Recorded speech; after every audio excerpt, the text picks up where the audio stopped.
Assalamualaikum warahmatullahi wabarakatuh. Selamat datang di video pembelajaran Mapel IPA kelas 7 di SMP Nurul Islam Tanahbaya. Jangan lupa tetap patuhi protokol kesehatan dengan cara selalu jaga jarak, rajin cuci tangan, dan selalu pakai masker. Sebelum kita mulai pembelajaran hari ini, marilah kita mulai dengan membaca basmalah. Bismillahirrahmanirrahim. Pada daring kali ini kita akan membahas tentang mikroskop dan keselamatan kerja. Tujuan pembelajaran pada hari ini adalah agar siswa dapat mengidentifikasi bagian-bagian dari mikroskop. Yang kedua, siswa dapat menggunakan mikroskop dengan benar.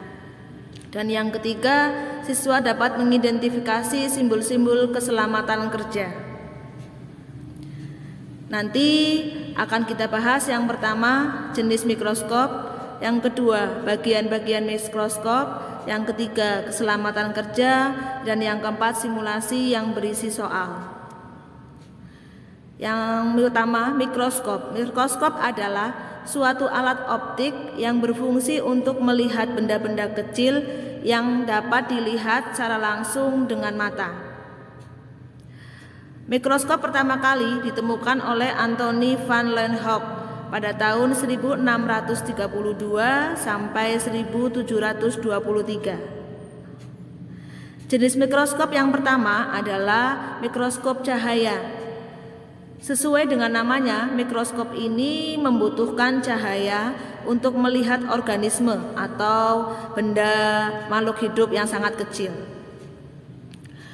Ada dua jenis mikroskop ini, yaitu monokuler yang memiliki satu lensa okuler dan binokuler atau memiliki dua lensa okuler. Jenis yang kedua yaitu mikroskop stereo. Mikroskop ini digunakan untuk mengamati benda yang relatif besar. Contohnya, mengamati spora pada tumbuhan paku dengan perbesaran 7 hingga 30 kali. Jenis yang ketiga yaitu mikroskop elektron. Mikroskop ini mempunyai perbesaran hingga 100.000 kali. Mikroskop ini digunakan untuk melihat virus dan bakteri dengan jelas. Bagian-bagian mikroskop dari yang teratas yaitu ada lensa okuler, kemudian tabung okuler, kemudian ada skrup pengarah kasar, ada skrup pengarah halus, kemudian ada revolver, ada lensa objektif yang jumlahnya lebih dari satu, kemudian ada pegangan sedia, kemudian ada kondensator, ada diafragma, ada pengatur kondensor, ada sendi inklinasi, ada cermin, dan yang terakhir kaki mikroskop. Bagian mikroskop dan fungsinya. Yang pertama tabung mikroskop, yaitu tabung kosong yang dapat dinaikkan atau diturunkan untuk mengatur fokus. Yang kedua, lensa objektif, yaitu lensa yang terletak di bawah tabung mikroskop dan digunakan dekat dengan benda yang akan diamati. Yang ketiga, lensa okuler, yaitu lensa yang terletak di atas tabung mikroskop dan dekat dengan mata pengamat. Yang keempat, revolver, yaitu bagian yang dapat diputar untuk memilih ukuran lensa objektif. Berikutnya ada makrometer dan mikrometer. Kalau makrometer itu untuk mengatur fokus bayangan dengan menaik turunkan tabung mikroskop dengan cepat. Kalau mikrometer mengatur fokus bayangan dengan menaik turunkan tabung mikroskop dengan sangat lambat. Jadi bedanya kalau makrometer itu pergerakannya cepat, kalau mikrometer pergerakannya sangat lambat. Berikutnya lengan mikroskop, yaitu bagian yang dipegang pada saat mikroskop akan dipindahkan atau akan dibawa oleh kita. Berikutnya meja preparat. yaitu tempat untuk meletakkan preparat yang akan diamati. Selanjutnya penjepit objek, yaitu fungsinya untuk menjepit preparat agar preparat tidak bergeser.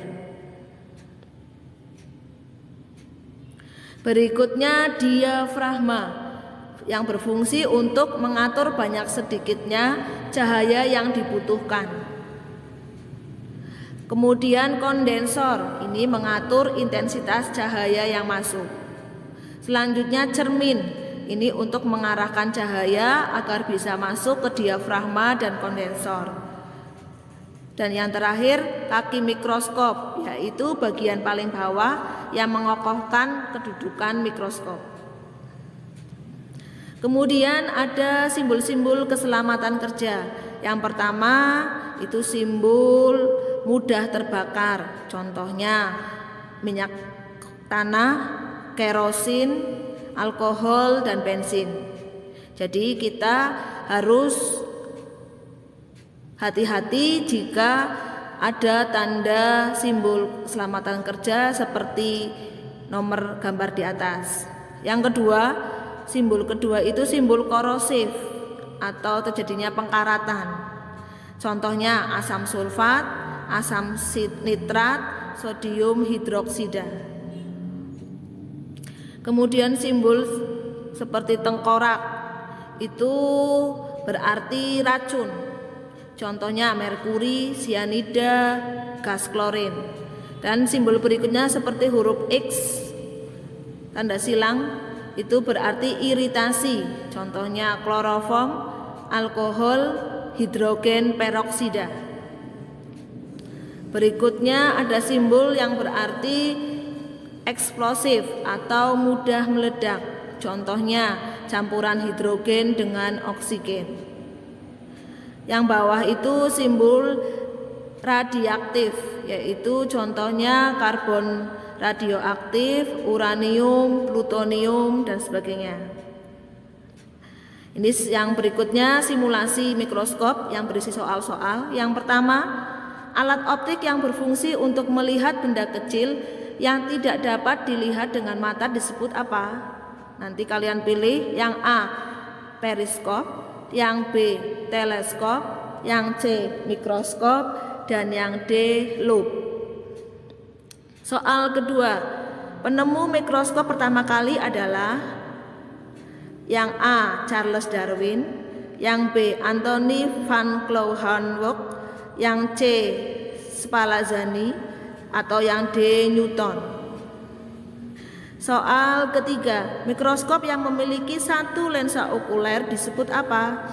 Yang A, mikroskop monokuler, yang B, mikroskop binokuler, ataukah yang C, mikroskop elektron, atau yang D, mikroskop 3 dimensi.